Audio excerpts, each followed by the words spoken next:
strategic analyst and author of The War After Armageddon, Lieutenant Colonel Ralph Peters. Ralph joins us from Washington, D.C., and from L.A., radio talk show host Leslie Marshall. Good to see you both. Leslie, I want to focus on the ears of the cadets in West Point. Would you honestly be inspired to go into war to kill people if you had heard that speech last night?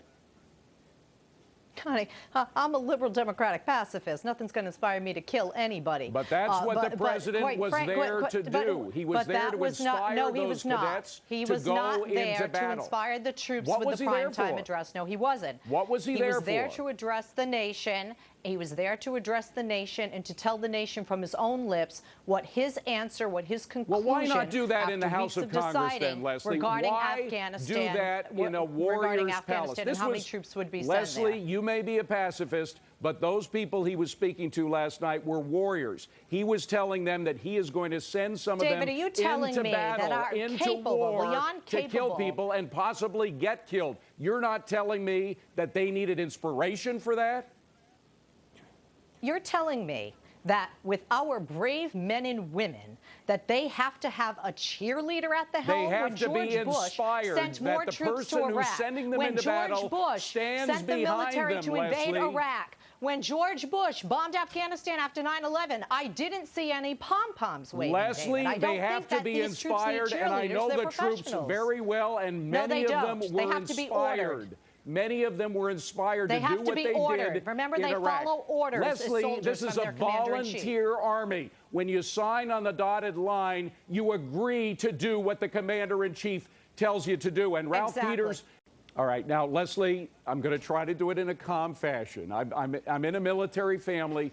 These things hit me very hard, Leslie, and I'll tell you why. Because when you send one of your own flesh and blood into battle, you care. Believe me, you care. But let's just ask about specifics now.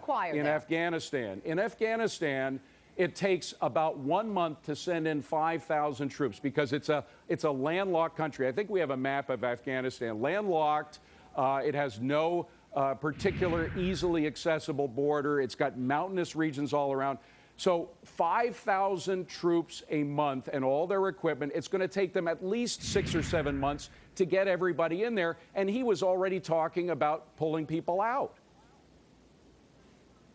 You know, David, this is an example of, we have to sit back and look at, do we really care about our country, safety, security, or politics? Because if George Bush had given the same speech, made the same decision last night, there are many people on the right that would applaud it, just as they did when there was a surge in Iraq. I got to be honest with you, I don't applaud the 30,000 more troops, along with many Democrats.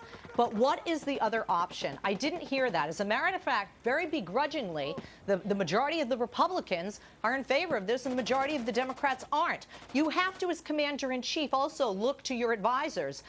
Does Gates know what he's talking about? Do the brass at the Pentagon, do the brass in Afghanistan know what they're talking about? Ralph, we're missing the key. You have to look to the military professionals for advice. The lead is that we are sending men and women into battle. And then wait for the withdrawal. But Leslie, they may not even kick hold on a second. Leslie, I think you would be surprised. It's not only Democrats who may disagree with a surge in Afghanistan. I know a lot of conservatives, a lot of so-called right-wingers who are saying, look, we don't need to police Afghanistan. We need to send in special forces to kill the bad guys. So it's not only Democrats. That's Ralph Peters' position. It's a lot of people's position. So the president has a tough sell on both sides, Leslie. No, I agree. And honestly, I think if this guy walked on water, there are going to be people that look at it in a negative. And that's unfortunate in our country. And that's why the president spoke to unity. What I'm hearing from you guys, no offense intended, is that you care more about how the message was delivered than about the strategy and whether or not it's going to be successful. A caller of mine to my show last night said, we don't care about going to war, we don't care about winning wars. And that's a sad statement. We don't care about the pacifists as much as we care about the people who are putting their lives at risk going into battle. Ralph, go ahead. Well, that's pretty sad. You should care about all human beings, whether they're carrying a gun and wearing a uniform. We care more about the people that are putting their lives at risk than we do about the pacifists that are sitting at home. Ralph. Look, the only reason but the people who sign up to put their lives at risk sign up to put their lives at risk just for that. Ralph, go ahead. the only reason there are living pacifists is because other people defend them.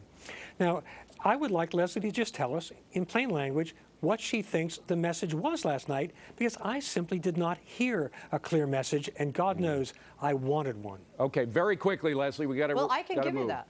Yeah. I think it's very clear. He said, look, this is what my decision is. 30,000, not 40,000 more troops. I'm taking some of the recommendation. I'm giving you a timeline because we had problems in the past when we didn't have one. 18 months. We're going to try to work with NATO and other allies to get Afghanistan to fight their own battles and have Pakistan help as well. My focus really needs to be America. That's what I want to focus on and get back to that. And I want unity for America. That's what I heard. Well, I didn't need to be inspired. We're going to give Leslie the last word. She had to hold up nonsense. one side of the argument here, Ralph, because I think you and I are more in agreement. But again, not everybody agrees that a buildup is the right thing in Afghanistan, but we all agree that we need to support the troops 100%. Thank you both, Leslie.